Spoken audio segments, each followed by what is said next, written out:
bringing you some of the best speakers and teachers from across the globe. Their words inspiring you towards your best days. This is the Learn, Develop, Live podcast, Speakers Hub.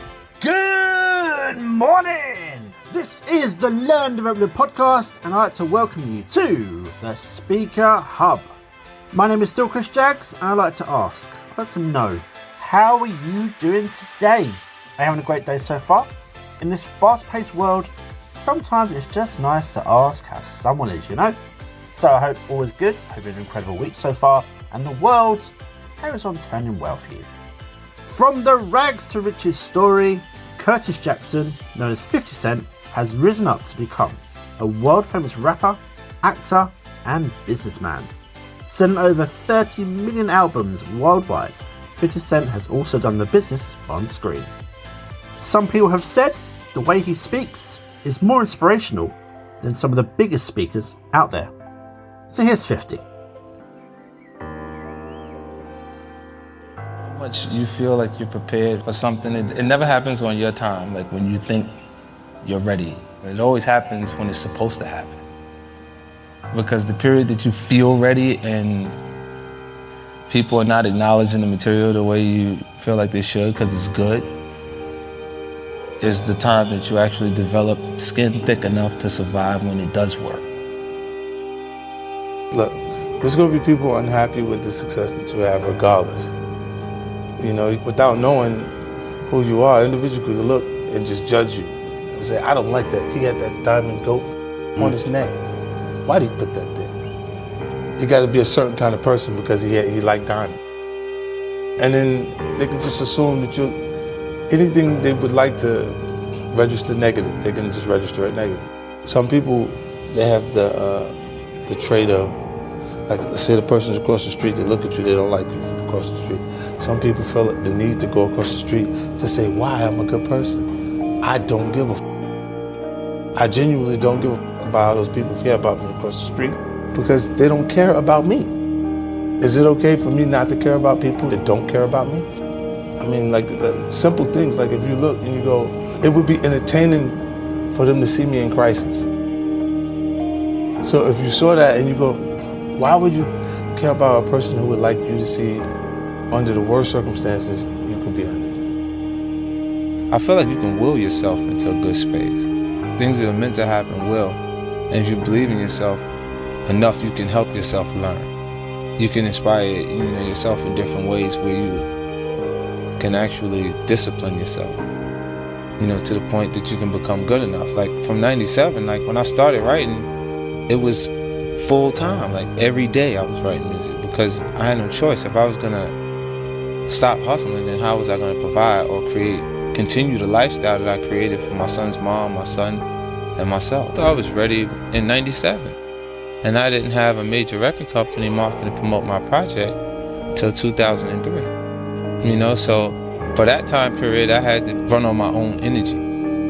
I had to convince myself that I'm gonna make it, regardless of how people felt at that time. And what it does is it makes you feel like, well, it made me feel like there's gonna be points that people are gonna mistake my confidence for arrogance because they don't understand the process I went through.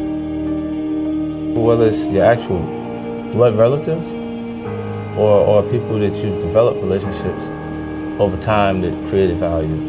There's points where some of them develop a sense of entitlement and it can't be met. Like what they feel like they're entitled to, you can't really do that for them. They get blinded by what you've done and they're consistently saying, look what you have, versus acknowledging what you've already done or just what you've done for them personally. They'll look at it and still be like, but you have. They get into that thought process where, but you have so much based on your accomplishments. You just fall into new rooms with new people in them and accomplish so much that they'll minimize your accomplishments. You'll look and go, okay, I need to go to work. A lot of billionaires that are out there that aren't as notable. And then when you figure out how they did it, you go, like that, so. Are they willing to share with you? Yeah. You got a Musan, he's just like smooth, 2013. And I pull up at the light in a hoopty. I'm in a Dodge, '93 Dodge Caravan. I didn't wash it. And I'm telling you, roll the window down. And you look over, and you don't roll your window down. He won't roll his window down. Take the same scenario, you put that guy in that Bentley at the light, and the guy pulls up next to him in a Ferrari and says, hey, roll the window down. He'll roll the window down. Because it was a choice. But he feels like you may have something to say of value to me just on presentation. You know, like I say this to younger actual, guys out there to kind of fit the description. Like if I was going somewhere and it wasn't, I have to be conscious of it. I can't do the 3-piece when I'm there as 50 Cent. Because then the audience will look at you like their parents instead of the actual artist that they appreciate. But if you actually want to make the window roll down, you have to fit the description. Make those relationships to talk business more courteous than 50 Cent. When you see you go up, they'd like to see you come down. It's the artist community that does this.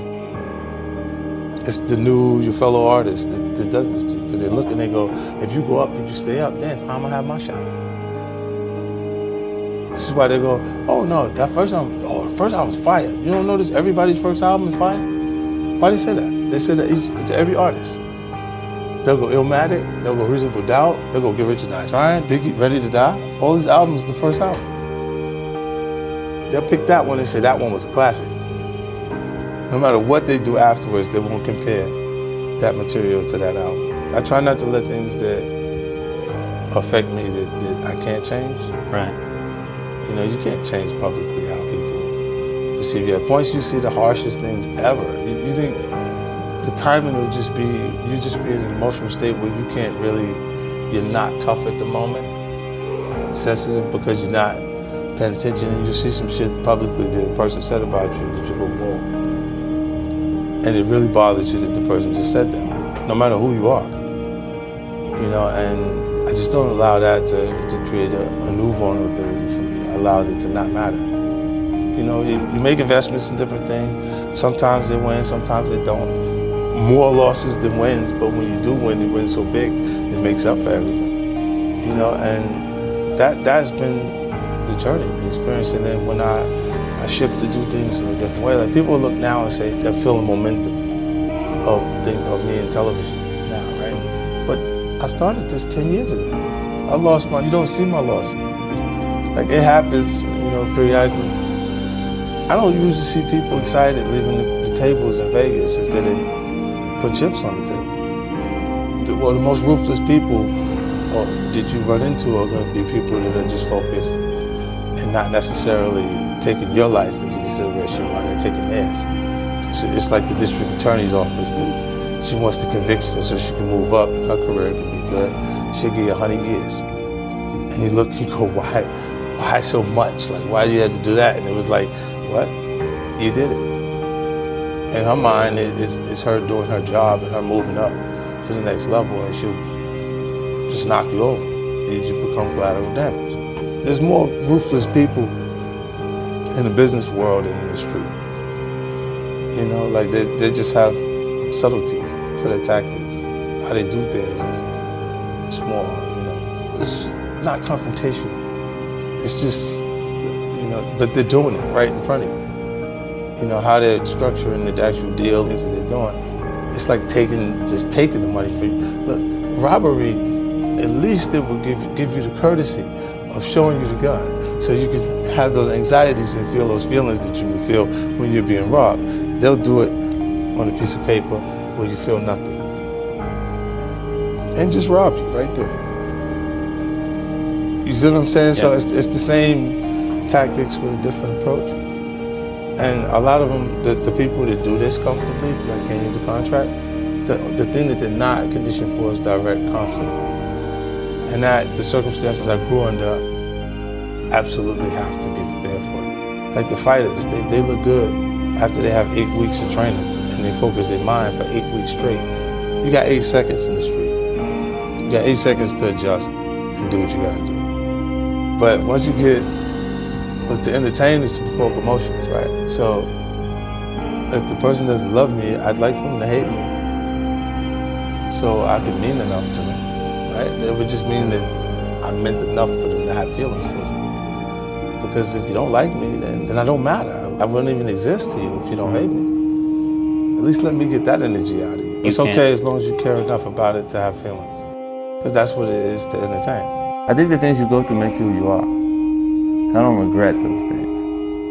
I don't regret them because I don't think I'd be who I am today if I wasn't exposed to those situations. If you ask me, those are unfortunate situations that I've had to experience. And if I had a choice, I would have definitely went in a different direction. But under those circumstances, when you're in an environment where you meet aggression with aggression, or you're deemed weak, and the weak becomes the prey, you gotta kind of back people off of you at different points. And when you're willing to go as far as further than the other guy, you always prevail. You always end up on top. It's like the kid in the schoolyard that doesn't want to fight always leaves with a black eye, because as soon as the other kid identifies he doesn't want to fight, he hits him. That video can be found on YouTube and is called 50 Cent Life Advice Will Leave You Speechless. Must watch. And it's published by the Winning Mentality YouTube channel. Now, if you'd like to start chasing your dream down and reaching for those stars, well, right now is always the best time to start. So don't just sit there. Don't let it fester anymore. You can either grab your opportunity or let it pass you by. And then you lose some value. Now, be realistic. Time is ticking away. Get yourself on my calendar to book your free 30-minute LDL power call. It's free. Come on, people.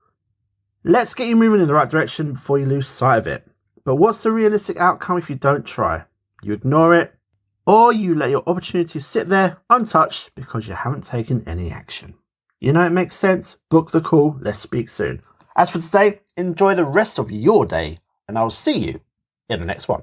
This is the Learn, Develop, Live podcast.